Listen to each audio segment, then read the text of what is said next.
Kesaktian Resi Anjar Windusana membunuh ular siluman pengganggu putri Mojopahit. Bagian 3. Taman Sari diobrak-abrik, tetapi Sang Anjar tidak ditemukannya. Yang didapatnya hanya secari kertas dengan tulisan yang terlampir pada bangkai ular dan diberikan kepada sang raja. Setelah membaca tulisan itu, sang raja sangat keheranan. Demikian juga sang patih sangat terharu. Dengan segera sang raja memerintahkan untuk mengirimkan utusan ke Gunung Mahameru untuk menanyakan apakah Anjar Windusana berada di sana. Sang patih keraton kemudian mengirimkan utusan ke Mahameru, tapi yang dijumpai hanya Anjar Kotawindu, sebab Anjar Windusana tidak singgah di sana. Mungkin langsung pulang ke Gunung Merbabu. Setelah mendapatkan keterangan itu, para utusan kembali ke keraton menyampaikan hasil utusannya kepada sang raja. Sang raja sangat menyesal karena telah berburuk sangka pada sang Anjar.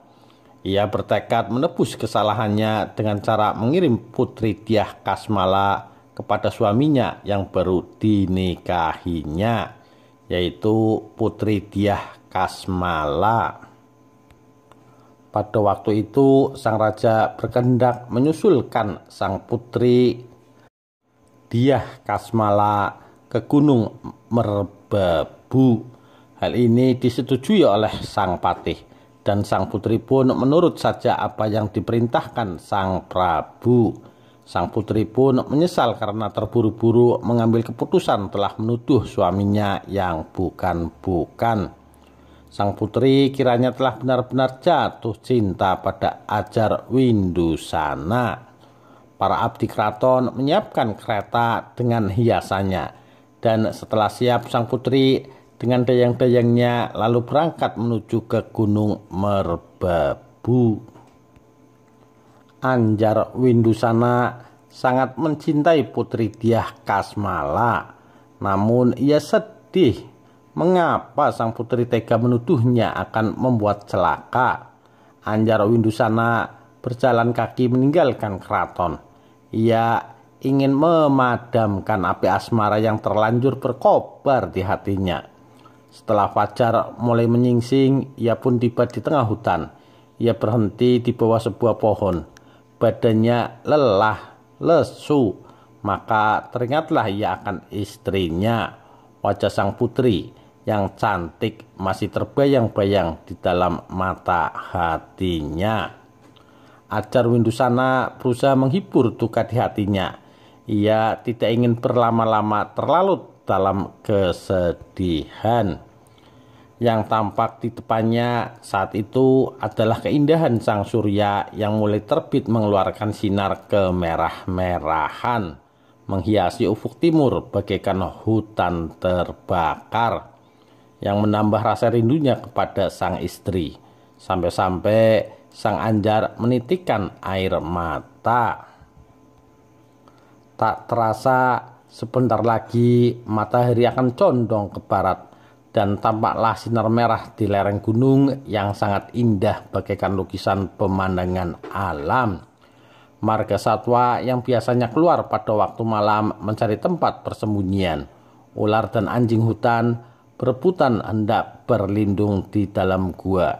Babi hutan dan harimau kumbang masuk ke dalam lubang yang lebih dalam.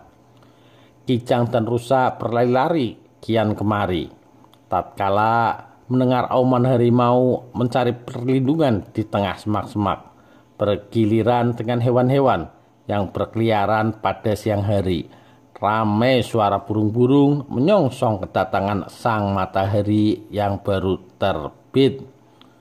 Ayam hutan bertengger di tempat yang agak gelap, yang kelihatan hanya jengger sebagai bunga merah. Burung elang berpasang-pasangan melayang di angkasa sambil memperhatikan mangsanya yang secepat kilat disambarnya. Tupai berkejar-kejaran menurutkan dahan-dahan pohon.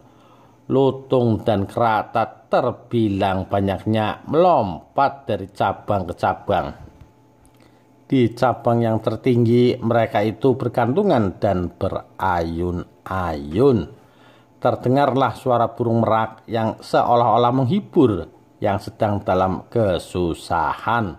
Dengan hati yang sedih berdirilah sang resi lalu berjalan perlahan-lahan. Jalannya sangat sulit, sangat berbahaya. Ia harus menerobos hutan rotan yang saling berbelit, meloncati batu karang yang tajam serta turun jurang yang curam. Yang terhalang oleh batu melintang sukar dilalui untuk mencapai tempat yang dituju.